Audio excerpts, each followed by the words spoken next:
Today, it is an honor for me to be speaking again after a long time.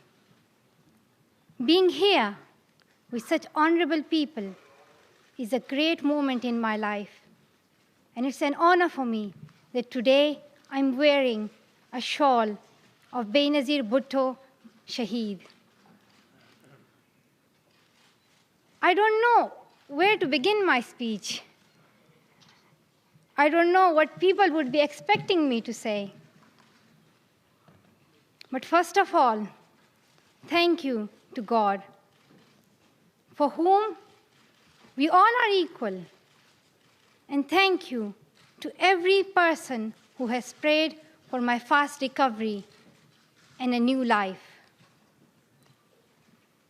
I cannot believe how much love people have shown me. I have received thousands of good wish cards and gifts from all over the world. Thank you to all of them. Thank you to the children whose innocent words encouraged me. Thank you to my elders whose prayers strengthened me.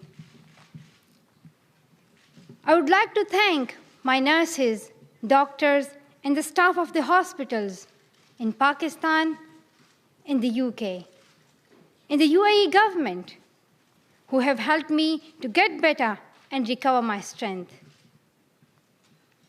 I fully support Mr. Ban Ki-moon, the Secretary General, in his Global Education First initiative, and the work of the UN Special Envoy, Mr. Gordon Brown, and the respected President, General Assembly, Wok Yaramich. I thank all of them for their leadership that they continue to give. They continue to inspire all of us to action. Dear brothers and sisters, do remember one thing. Malala Day is not my day. Today is the day of every woman, every boy, and every girl who have raised their voice for their rights. There are hundreds of human rights activists and social workers who are not only speaking for their rights, but who are struggling to achieve their goal of peace, education, and equality. Thousands of people have been killed by the terrorists, and millions have been injured. I'm just one of them. So here I stand.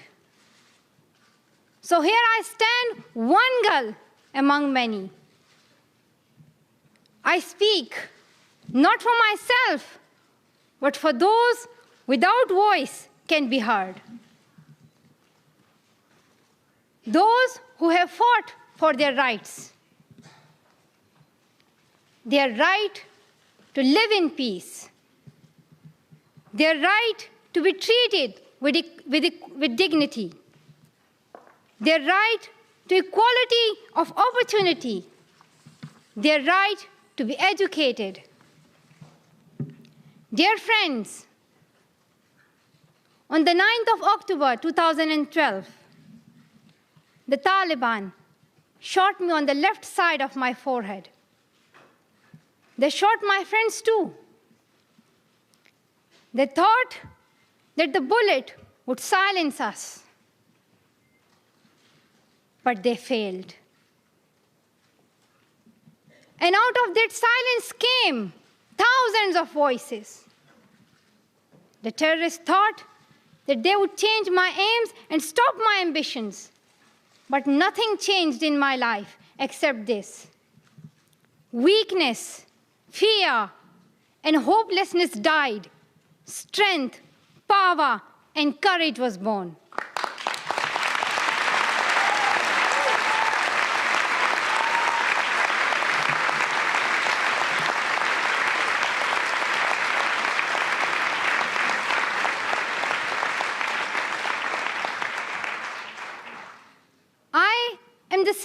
Malala, my ambitions are the same, my hopes are the same, and my dreams are the same. Dear sisters and brothers, I'm not against anyone. Neither am I here to speak in terms of personal revenge against the Taliban or any other terrorist group. I'm here to speak up for the right of education of every child.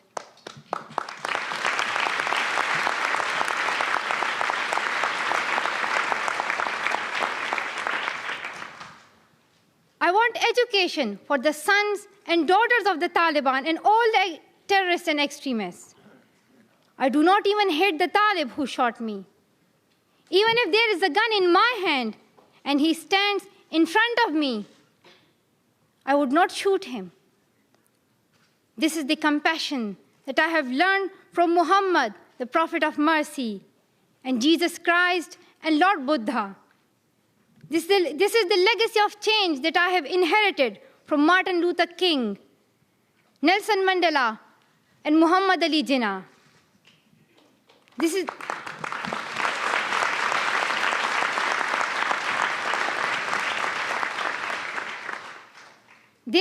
the philosophy of non-violence that I have learned from Gandhiji, Bacha Khan, and Mother Teresa. And this is the forgiveness that I have learned from my father and from my mother. And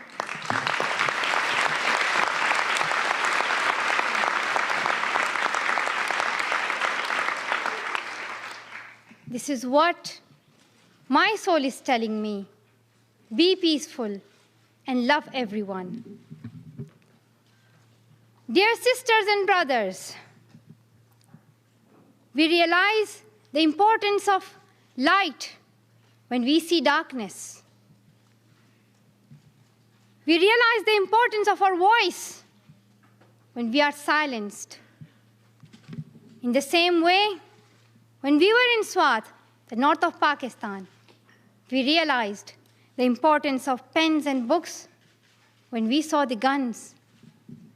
The wise saying, "The pen is mightier than sword," was true. The extremists were and they are afraid of books and pens. The power of education frightens them. They are afraid of women. The power of the voice of women frightens them. And that is why they killed 14 innocent students in the recent attack in Quetta. And that is why they killed female teachers and polio workers in Khyber Pakhtunkhwa. That is why they're blasting schools every day, because they were and they are afraid of change, afraid of equality that we will bring into our society. And I remember that there was a boy in our school who was asked by a journalist, "Why are the Taliban against education?" He answered very simply by pointing to his book. He said, "A Talib doesn't know what is written inside this book." They think that God is a tiny little conservative being who would send girls to the hell just because of going to school. The terrorists are misusing the name of Islam and Pashtun society for their own personal benefits.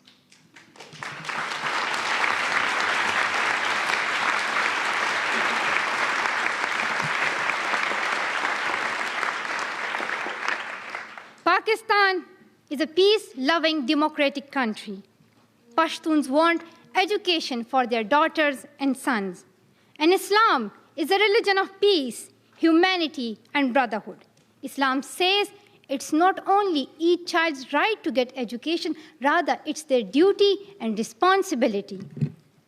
Honorable Secretary General, peace is necessary for education. In many parts of the world, especially Pakistan and Afghanistan, terrorism, wars, and conflicts stop children to go to their schools. We are really tired of these wars. Women and children are suffering in many ways in many parts of the world. In India, innocent and poor children are victims of child labor. Many schools have been destroyed in Nigeria. People in Afghanistan have been affected by the hurdles of extremism for decades. Young girls have to do domestic child labor and are forced to get married at early age. Poverty, ignorance, injustice, racism, and the deprivation of basic rights are the main problem faced by both men and women. Dear fellows, today I'm focusing on women's rights and girls' education because they're suffering the most. There was a time when women social activists asked men to stand up for their rights, but this time we will do it by ourselves.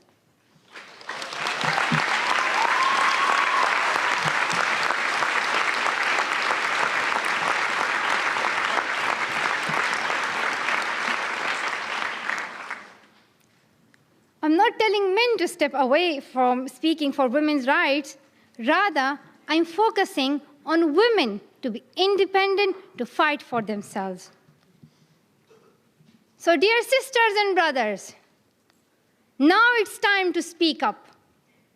So today, we call upon the world leaders to change their strategic policies in favor of peace and prosperity. We call upon the world leaders that all the peace deals must protect women's and children's rights. A deal that goes against the rights of women is unacceptable.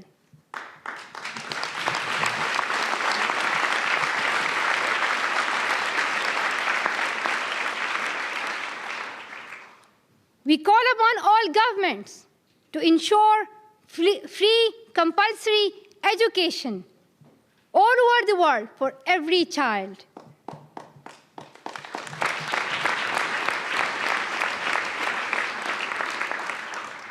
We call upon all the governments to fight against terrorism and violence, to protect children from brutality and harm. We call upon the developed nations to support the expansion of educational opportunities for girls in the developing world. We call upon all the communities to be tolerant,